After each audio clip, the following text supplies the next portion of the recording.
welcome back to the channel. I'm Natalie and I'm a tarot card practitioner and artist living in Vienna, Austria. And today we're going to talk about why you're not just your sun sign and that you should also look at your sun, moon and rising when you're looking at general readings here on the internet. Mainly, you will be looking at your sun sign. This is what people mostly talk about. The sun sign is what people look at in the magazines. If you're born in December, you're likely either a Sagittarius or a Capricorn. If you're born in summer, you might be a Leo. This is what people mostly talk about when they talk about astrology. And this is where it kind of tends to get difficult with astrology, and this is where people roll their eyes because, astrology isn't science. How can you believe that it's just one sign and it tells you everything about you, and it can't work. And I agree, this is not how astrology works. If you look at the birth chart, it's much more complex. If you look at a birth chart,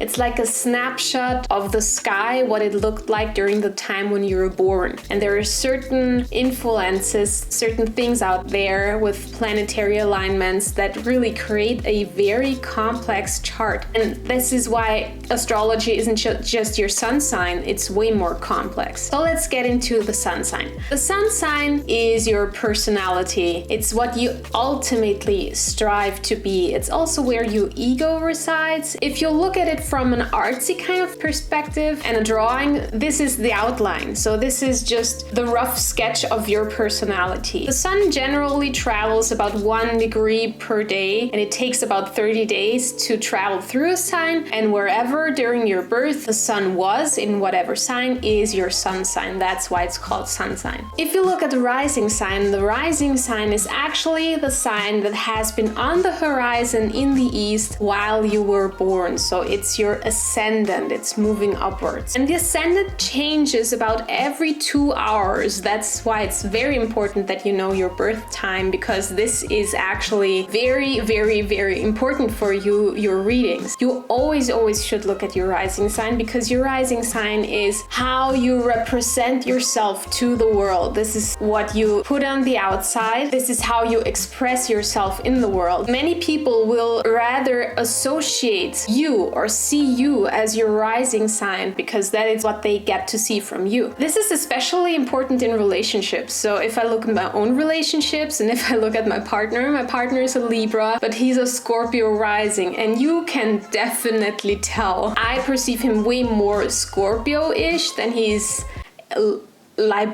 librarian. When you're listening to readings, it may as well be that the rising sign resonates with you way more than your sun sign. So it's really important to look at your rising as well. If we look at my chart, you will see that I'm a little bit boring. I'm probably not the best chart to show you because I'm everything just in one space. I'm a Sag sun, I'm a Sag rising, and I'm a Sag moon. The rising sets your first house. So this is why, for me, my first house happens to be the same house where my moon and rising is in. This is totally different if we look at another chart. The rising sign sets your first house and then gives your whole life journey ahead, your whole life path, the way you are structured. All the other houses are aligned after that. So it's really important to look at your rising. Your rising is, I personally feel sometimes that the rising is even more important than the sun sign. So they really merge together really well. So if we look at